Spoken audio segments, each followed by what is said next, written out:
incident with the rec center again and the generator, I guess, over the weekend. Is there a way to look into getting a sound wall for that generator?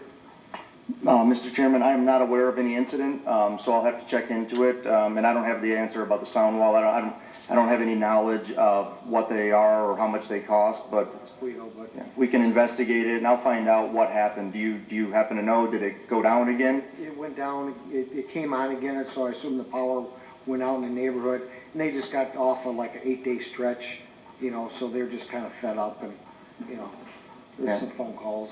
Yeah, we can look into it. Through the chair, Crystal did contact me too after that, and said that the power did go out, and so they went out there and took care of it, so hopefully it doesn't go out again. Did we get the new unit yet? Yeah. Okay. Yeah, Mr. Chairman. Say maybe get a quieter unit if we could. Yeah, and I don't think we had any issue. Oh, okay. Yeah, I don't think we had any issue with the transformer. It must have just been a power outage with DTE. I know when you get to these hot temperatures, we do experience some of those, but I'll have to find out more because I don't have those answers. All right, thanks. Clerk Fowler? One work related, just Sure. a heads up that the August 4th council meeting and August 3rd study session will take place August 5th due to the election. I'll remind you again next meeting, just putting that out there. Thanks for reminding me now. Yes. And then I have two to read here. One I was able to print. I put this in front of you. That's what this piece of papers is. And this is the comment from Mr. Dobbins regarding the installation of sign at North Line and Inkster Roads. I called the assessor's office, who told me the tax ID number for the parcel being improved is 60-051-99-0014701. This parcel is not part or included in the TIF plan approved in 2000, which I think is what he provided you, the list of parcels. I'd suggest and request that council deny the request and that the TIFA board reconsider improvements to the parcel. So I'm not sure. It's kind of about the item but it's also about the sign that went in, so it's a mixed Okay. comment. Mr. Chairman, I don't know anything about Mr. Dobbins' question, but that parcel is actually owned by Tifa.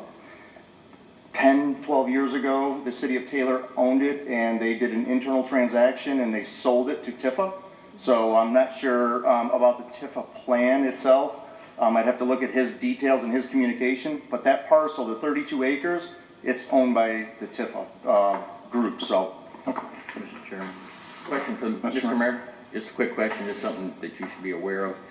Could you have somebody check and just verify that? Because I think it's popping up as still owned by the city of Taylor.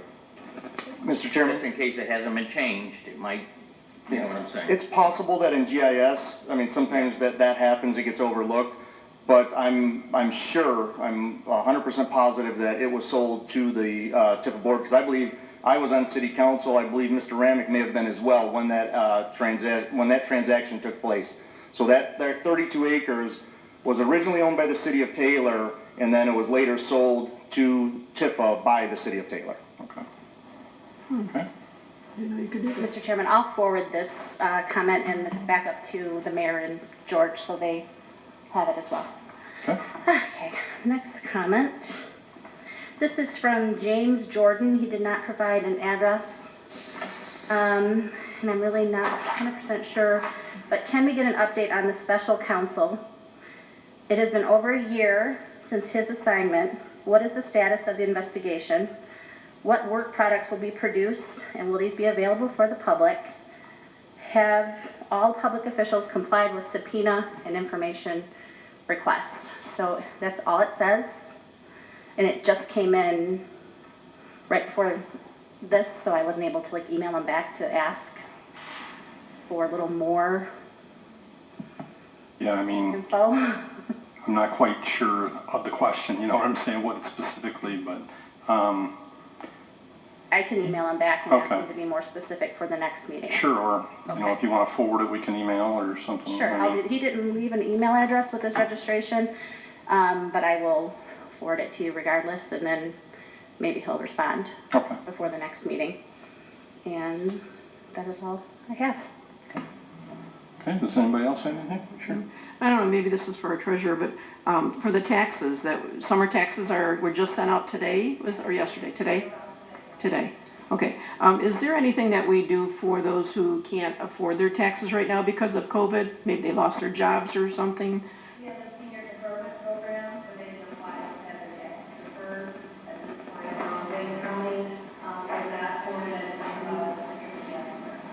Because I know in that seminar or webinar or whatever that I did, they also talked about that, but that was on back taxes that they owed kind of thing, so. Many programs set up will be going back taxes. So if somebody is having a problem right now, they can call you and you can explain what direction to go, or,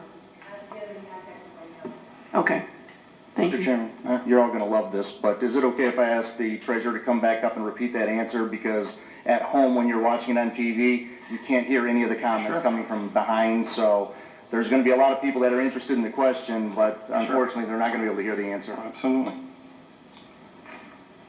So do I have to ask it again? No, just kidding. In regards to taxes, and if someone's lost their job, what can they do? Currently, we have the senior deferment program, which they can apply. The forms are online, and they can submit those to my office. And currently, I am not aware of any programs Wayne County has yet, but I'm sure that there will be some coming forward. I do forward any information that I get to Carl to put onto the website to share. And also with the taxes, I forwarded everyone the enclosure, the different ways that the residents can pay due to COVID. You can always pay by mail, including your payment coupon with a check. You can pay online, and all those directions are on the website to follow. We also have the Dropbox out here. You can put payments in there, and then starting Tuesday, I think it's July 14th or 15th, seniors can come in to City Hall without an appointment between 8 a.m. and 10 a.m. They will have to sign in at the front and be sent back to pay their taxes in person. That's only for senior citizens on Tuesdays and Thursdays from 8 to 10 from now until September 30th or whenever we're able to open. Through the chair, on the boxes out there, and I know Cindy too, for both of you, how often do you go out and empty the boxes? And 3 times a day. 3 times a day? Okay. Just to make sure that you're putting the taxes in there and not into the election box, but I'm sure that has happened where you come Oh, by. it happens all the time. And even if it gets mixed up, they'll make sure. Absolutely. That's what I was just gonna say. Absolutely. Right.